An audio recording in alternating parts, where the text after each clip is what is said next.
those folks who doesn't believe in rights and democracy within their movement, and then just to go and talk about that.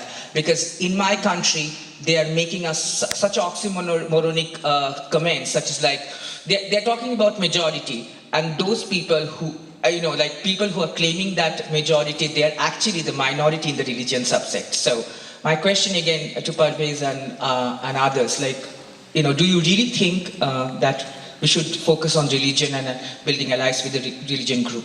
Thanks. That's a great question. I'll be brief. I mean, I'm from India and I was very involved when I was young, which was very recently, in some of the Section 377 work. So just to point out, what's happened in India is only right now, I believe, limited to Delhi. But then the Supreme Court is going to take action and it might get spread all around the country. And what's also interesting, what you're referring to, is that for once Hindus, Christians and Muslims in India were united in their condemnation of what had happened with Section 3771 being challenged and then removed in court. So this happens repeatedly in Jerusalem a few years ago when they had a pride march there. They had a mullah, a rabbi and a bishop sitting on the same stage, talking against homosexuality. So nothing brings religious leaders together as much as we do.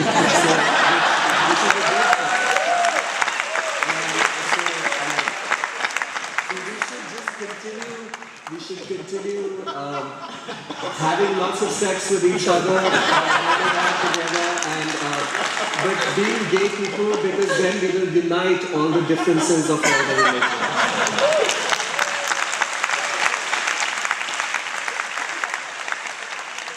Parvez, that's a perfect segue to my question to you. I'm down here. My name is Randy Boissonneau from Edmonton in Canada. So I have two questions and I think a public service announcement request. The first question is, can you share with us the most interesting insight you gained in either Iraq, Iran, or Egypt as you were doing your work? And if there's time, I'd like to know from Kimon about exactly what Jamaica Today is. And then the third piece is the address of these wild parties that you attended, because I think we'd like to go to them. Cheers.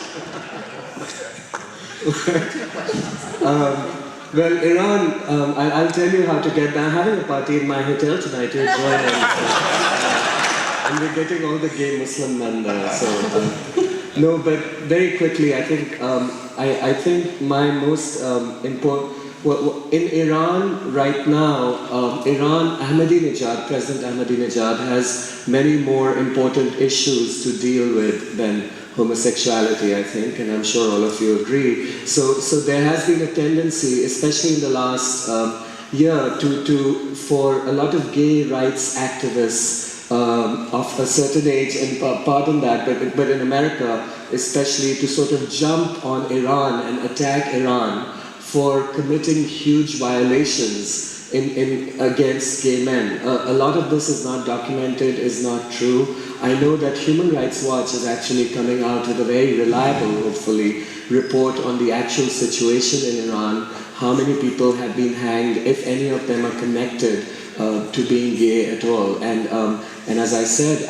I think it is possible in private, if you are okay with invisibility, to lead a perfectly okay life in Tehran or other parts of Iran, but it becomes a problem when you seek public recognition and when you challenge certain aspects of Sharia law.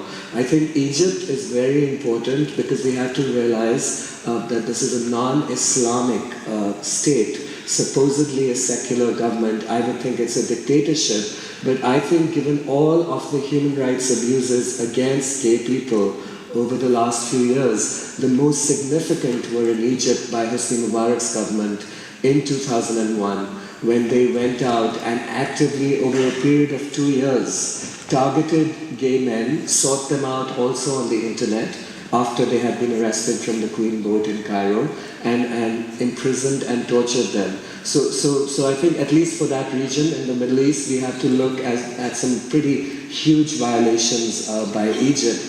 Iraq right now, I believe that some people from Human Rights Watch are putting out a report on Iraq here.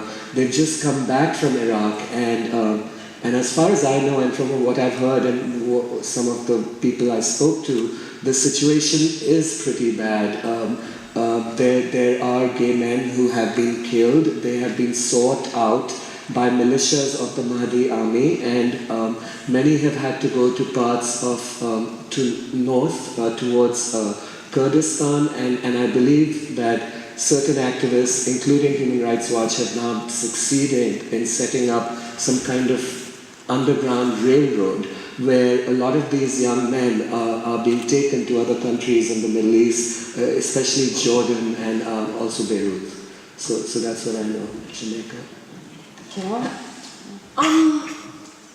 The question is, what is Jamaica like today? Wow. Say? Oh, my t-shirt. So, my t-shirt, it's black. And the blackness, I got it specifically for this because the blackness represents a part of our struggle as black people in Jamaica. Then the red, gold, and green, it represents the Rastafarians of my country who's also struggled. But what this represents is a group of people who have struggled, they've been through the struggle, they know what it is like for people to hate them, for people to kill them, because of who they are as a person. And these are the same people who try to kill us, who try to get rid of us, who hate on us, and so on. So yeah, that's a part of my and it has no problem. How ironic. Jamaica has lots of problems. A lot of problems.